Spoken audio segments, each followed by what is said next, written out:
Don't look at my hair. Also, don't look at that. Actually, don't look at it at all. So in this video, I made a Coraline doll that looks like her. On my Etsy, I make custom Coraline dolls that look like you. Little plug into my Etsy. So here's the process of how I made that. If you want to make your own, all you need is a sewing machine. You actually don't need a sewing machine because you can just hand sew it if you hate yourself. Old t-shirts, air dry clay. You can get a cheap one, doesn't really matter. And yarn for the hair, so. And buttons, obviously. So I've already posted a tutorial of how to do your own Coraline doll like a year or two ago, but I didn't use voiceover in that, so this might be slightly more informational, but informational? Informative? My whole phone just fell. I have a cheap sharp one from Amazon. This stuff is just stuff you have at home, which is nice. So it's not like you need to break the bank for this project. I'm very aware that you could just buy one at Target, but I don't really like the way those look. There's something about the buttons. It looks weird. I don't like those, so make your own.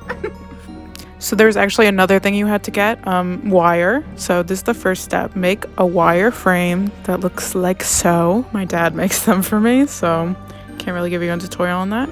And these are the bodysuits. Just cut them around your wire frame, and you're gonna need 2 of those, and you're gonna sew them together, but leave some room right at the top so you can turn it inside out. On top of your frame, you're gonna cover it in tin foil. Use this stuffing. Do not use polyfill. It might be tempting because it's all over the place. It's too soft for this project, okay? You're gonna want a harder stuffing. Now for the head, this is the clay that I use, but you can use any air dry clay, like it doesn't really matter. So this is me sculpting the head. Just cover the whole tinfoil ball in the clay, and then get a little strip of clay and wrap it around the wire still sticking out, because that'll be your neck.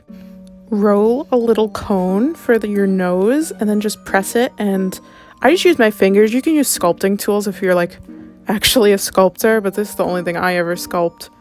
Basically the same process with the ears. I roll a little ball, I press it flat. Oh, I dropped it. But I press it flat, and then I cut it with scissors in half, and then I just stick that on the same way as I do the nose.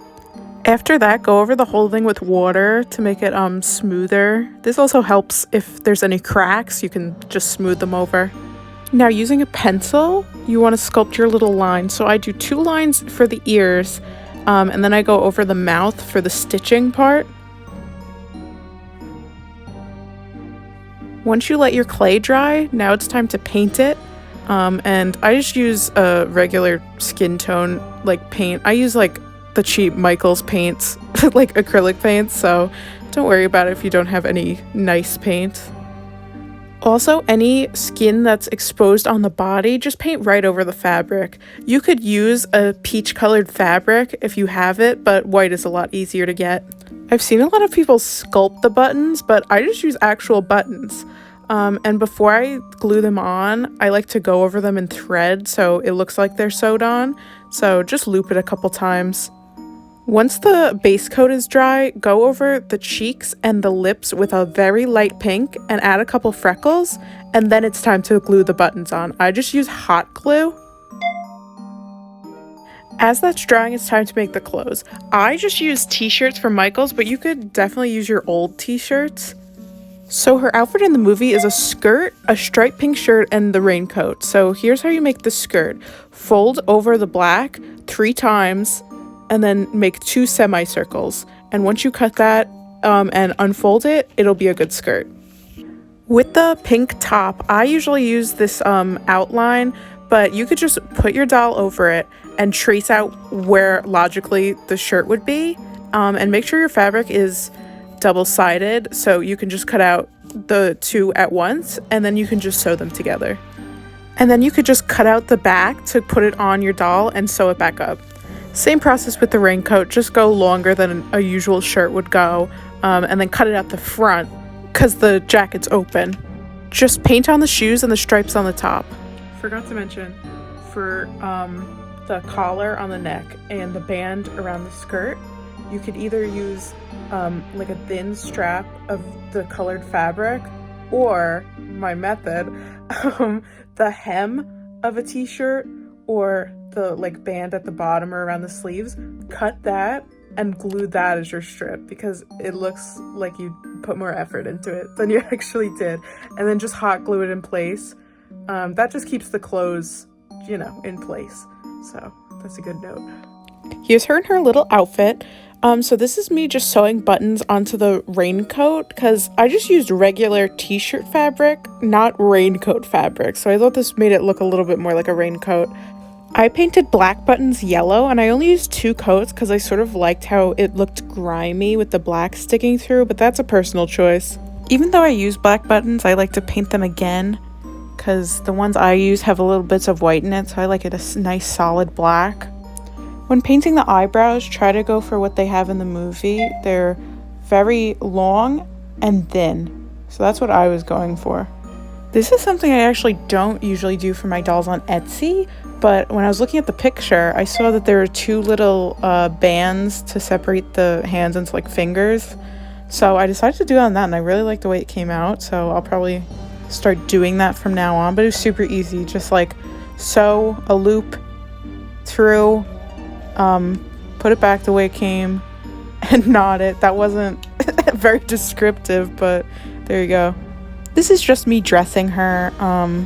I decided towards the end to glue down the raincoat because I didn't like the way it was sitting on her.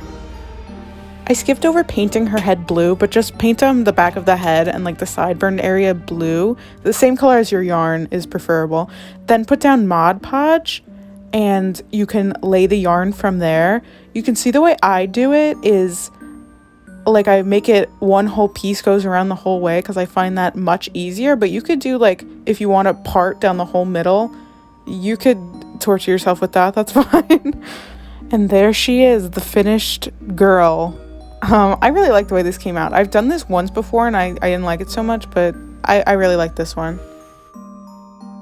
So here's the finished doll. I love the way this came out. Like I said before, I've done this one before, insert a picture, and I think this one looks way closer to the movie. Like, I really like the way I did the buttons and the head shapes better, and I didn't add as much darkness around the mouth area. It doesn't really look like that in the movie. But this is her. She has little stripes. You can kind of see it. It kind of is covered by the skirt. Thank you so much for watching. And definitely try this out yourself. It's really not even that hard. Like, it's surprisingly easy to do this. Or you could just buy the $20 one from Target, but this is special because you made it yourself. Thank you so much for watching. Like, comment, subscribe. My comments were turned off on my last video. I have no idea why, so we'll see if that happens again. Okay, bye!